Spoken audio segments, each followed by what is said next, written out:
জাকির নায়েক। আমার নাম গোলাপচাঁদ বিশ্বকর্মা।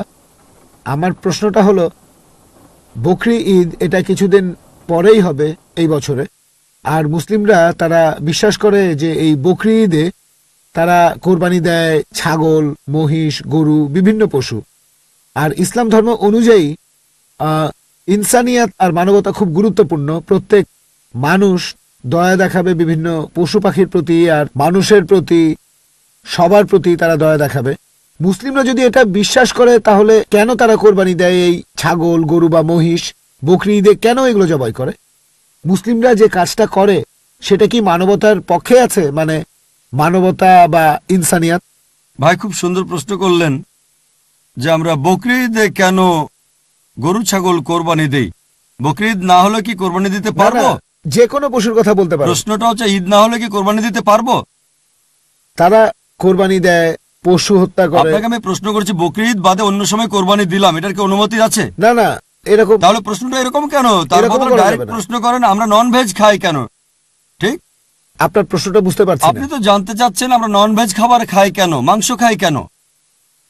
আমার প্রশ্নটা হলো বকরি ঈদের সময় নিয়ে আর অন্যান্য সময়গুলো। আচ্ছা ঠিক আছে, দুটোর উত্তর দিচ্ছি।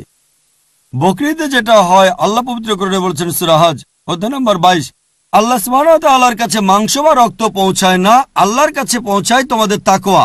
অন্য ধর্মে এরকম না। অন্যান্য ধর্মে উৎসর্গের সময় পশু বলি দিয়ে ফেলে রাখে একটা বেদিতে একজন দেবতার সামনে। সেটা খায় কে? ঈশ্বর খান। ইসলাম ধর্মে যখন কোরবানি দেই আমরা কি করি?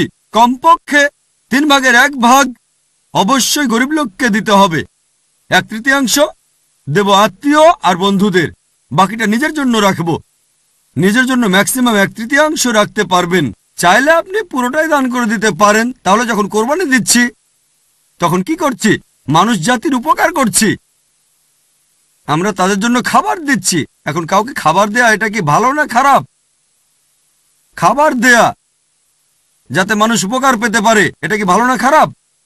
ভালো। মানুষের জন্য এটা ভালো না খারাপ? ভালো। তাহলে ইসলাম হচ্ছে মানবতার ধর্ম। আপনি প্রশ্ন করতে পারেন যে প্রাণীদের কেন হত্যা করা হচ্ছে? মানুষের জন্য ভালো, কিন্তু প্রাণীদের জন্য কি হচ্ছে? আর সত্যি বলতে একজন মুসলিম শুধুমাত্র ভেজ খাবার খেয়েও ভালোভাবে ধর্ম পালন করতে পারে। ননভেজ খাওয়া ইসলামের জন্য বাধ্যতামূলক না। তবে আল্লাহ যেহেতু আমাদেরকে অনুমতি দিয়েছেন ননভেজ খেতে, তাহলে আমরা সেটা খাবো না কেন? আল্লাহ পবিত্র কোরআনে বলেছেন সূরা মাইদা অধ্যায় নম্বর 5 আয়াত নম্বর 1, সেই চতুষ্পদ প্রাণীর মাংস খাও যেগুলো তোমাদের জন্য হালাল করা হয়েছে। আল্লাহ বলেছেন সূরা নাহল অধ্যায় 16 আয়াত নম্বর 5, তিনি চতুষ্পদ প্রাণী সৃষ্টি করেছেন যাতে করে তোমরা উপকার পেতে পারো এবং তাদের মাংস খেতে পারো। এই কথাটা আবারও আছে সূরা মুমিনুন অধ্যায় নম্বর 23 আয়াত নম্বর 21, যে গবাদি পশুর মধ্যে রয়েছে নিদর্শন, তাদের উদরের দুধ পান করো এবং তাদের মাংস তোমরা খাও। তাহলে যেহেতু আল্লাহ আমাদের অনুমতি দিয়েছেন, তাহলে ননভেজ খাবো না কেন? এবার লজিক্যাল কারণে আসি। এখনকার বিজ্ঞান বলছে যে নন ভেজ খাবারে, মাংস জাতীয় খাবারে প্রচুর ভিটামিন থাকে, আর এটাই একমাত্র খাবার যেখানে পরিপূর্ণ আমিষ আছে। আমাদের মানুষের শরীরে 23 রকমের অ্যামিনো অ্যাসিড আছে যেগুলোর প্রয়োজন হয়। এগুলোর মধ্যে 8টা অ্যামিনো অ্যাসিড শরীর তৈরি করতে পারে না, এগুলো পাই আমরা খাবার থেকে। এমন কোনো ভেজ খাবার নেই যেখানে এই 8টার সবগুলোই পাবেন। শুধুমাত্র মাংস জাতীয় বা নন ভেজ খাবারেই এই 8টা অ্যামিনো অ্যাসিডই পাবেন। এছাড়াও যদি আপনারা দাঁত পরীক্ষা করেন, তৃণভোজী প্রাণীদের, গরু, ছাগল, ভেড়া, তাদের দাঁতগুলো সমান। তারা শুধু ভেজ খাবার খায়, মাংস খেতে পারে না।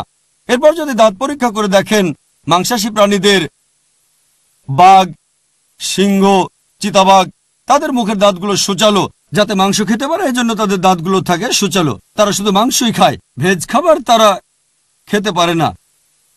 যদি আয়নার সামনে দাঁড়িয়ে আপনার দাঁতগুলো দেখেন, আমাদের সূচালো দাঁত আছে, আবার সমান দাঁতও আছে। আমরা সব ধরনের খাবারই খেতে পারি। যদি আল্লাহ চাইতেন শুধু ভেজ খাবারই খাবো, তাহলে আমাদেরকে সূচালো দাঁত দিলেন কেন? ননভেজ খাওয়ার জন্য। এছাড়াও তৃণভোজী প্রাণীদের যে পরিপাকতন্ত্র, গরু, ছাগল বা ভেড়ার শুধু ভেজ খাবার হজম করতে পারে, ননভেজ হজম করতে পারে না। আর মাংসাশী প্রাণীদের পরিপাকতন্ত্র, বাঘ, চিতাবাঘ, সিংহ শুধু মাংস হজম করতে পারে, ভেজ হজম করতে পারে না। আবার মানুষের যে পরিপাকতন্ত্র, সেখানে আছে ক্ষুদ্রান্ত এবং বৃহদান্ত্র।